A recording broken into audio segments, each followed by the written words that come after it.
Hello friend, welcome back to my YouTube channel. आज के इस वीडियो में बात करने वाले हैं, अगर आप आपके मोबाइल पर गूगल फ़ोटो यूज करते हैं और गूगल फ़ोटो पर स्टोरेज फुल की प्रॉब्लम आ रही है तो आप अपने इस प्रॉब्लम को कैसे सॉल्व करेंगे।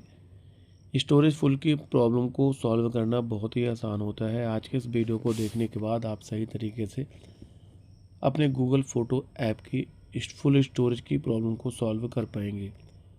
गूगल फ़ोटो की फुल स्टोरेज की प्रॉब्लम को सॉल्व करने का आसान तरीका है, गूगल फ़ोटो ऐप ओपन करेंगे, राइट साइड पर प्रोफाइल में क्लिक करेंगे, यहाँ नीचे पर बैकअप का ऑप्शन है, यहाँ क्लिक करेंगे। ऊपर आपको यहाँ से इसको ऑफ करना है।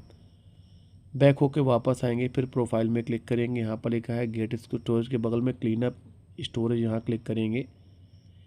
यहाँ पर आपको वीडियो में क्लिक करेंगे और यहाँ पर जो भी आपकी लार्ज वीडियो है उनको आपको सिंपली से कुछ नहीं करना है, यहाँ पर आपको सिलेक्ट करेंगे और ऊपर डिलीट में क्लिक करके यहाँ पर अंडरस्टूड में क्लिक करके डिलीट करेंगे। इसके बाद आपकी जो स्टोरेज है यहाँ से क्लीन हो जाएगी और धीरे धीरे खाली हो जाएगी। तो ऐसे ही आपको अपने गूगल फ़ोटो की स्टोरेज के प्रॉब्लम को सॉल्व करना है।